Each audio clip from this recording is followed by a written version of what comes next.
David tint conseil avec les chefs de milliers et de centaines, avec tous les princes.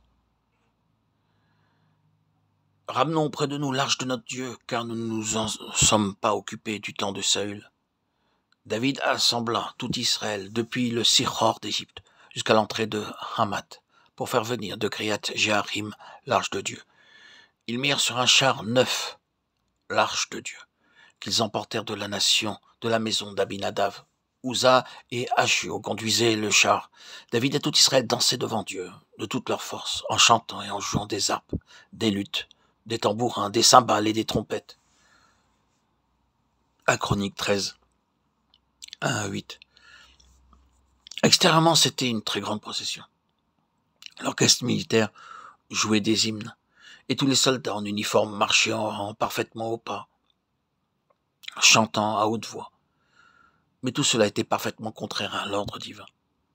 Ils disposaient de la parole de Dieu pour les gouverner, mais dans leur zèle naturel, ils usèrent des méthodes du monde. Lorsqu'ils furent arrivés à l'ère de Kidon, Uza étendit la main pour saisir l'arche, parce que les bœufs la faisaient pencher. 1 Chroniques 13, 9. Selon la parole de Dieu, personne n'avait le droit de porter la main sur l'arche de l'Alliance. Lorsque les bœufs trébuchèrent en tirant le char, l'arche se mit à vaciller. La colère de Dieu tomba sur Uza, qui avait mis la main sur l'arche. Il mourut à cet endroit même. Cet incident se produisit à l'ère de Kidon, et Dieu enseigna là à David une leçon très importante. Nous ne pouvons pas introduire la sagesse naturelle dans la maison de Dieu. C'est justement pour cette raison que l'on trouve tant de stérilité, tant de sécheresse dans le peuple de Dieu, dans la maison de Dieu. David fut hérité de ce que l'Éternel avait frappé Uza d'un tel châtiment, et ce lieu a été appelé jusqu'à ce jour Peretz Uza. 1 Chroniques 13, 11. Mais dans le chapitre 15, David se repentit. C'est alors que Dieu enleva la paille et le foin du cerveau de David, ce que nous appelons sagesse et intelligence. Dieu le regarde comme de la paille. De la vie de Dieu, il y avait à ce moment-là beaucoup de rebut dans le cerveau de David. Il en est de même pour beaucoup d'entre nous. Extérieurement, nous sommes très intelligents, mais nos cerveaux sont pleins de rebut, que nous appelons sagesse et intelligence selon ce monde. Dieu doit utiliser toutes sortes de moyens pour délivrer nos cerveaux de tous ces rebuts. Dans ce but précis, Dieu permit même à Saül de persécuter David pendant plusieurs années jusqu'à ce qu'il ait appris à marcher et à demeurer dans la volonté de Dieu, dans les moindres détails de sa vie. Des fils de Kehat, Uriel, le chef et ses frères, 120 des fils de Merari, Azacha, le chef et ses frères, 220 des fils de Gershom, Joël, le chef et ses frères, 130 des fils d'Élie, Safan, Shemaïa, le chef et ses frères, 200 des fils d'Hébron, Eliel, le chef et ses frères, 80 des fils d'Ouziel, Aminadav, le chef et ses frères, 112. David appela les sacrificateurs Tzadok et Abiatar, et les Lévites Uriel, Asaja, Yoël, Yermaria, Eliel et Aminadav. Il leur dit, vous êtes les chefs de famille des Lévites, sanctifiez-vous, vous et vos frères, et faites monter à la place que je lui ai préparée l'arche de l'Éternel, du Dieu d'Israël, parce que vous n'y étiez pas la première fois.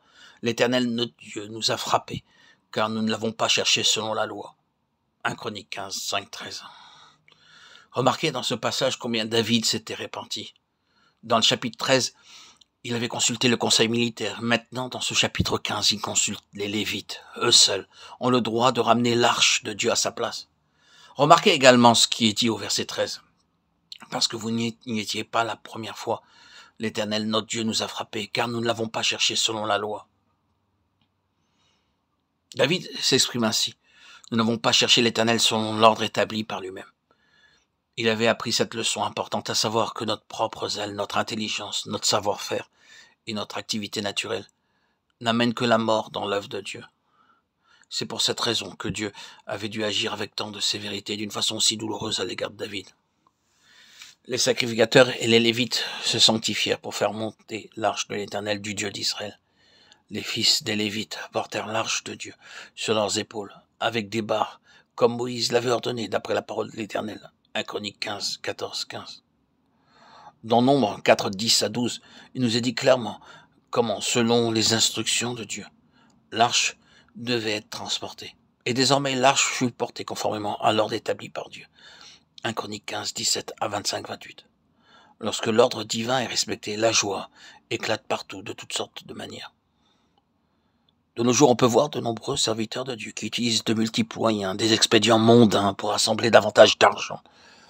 Au lieu de dépendre de Dieu en lui faisant connaître leurs besoins, ils dépendent de publicité, faisant usage de toutes sortes de moyens naturels pour faire impression sur les gens.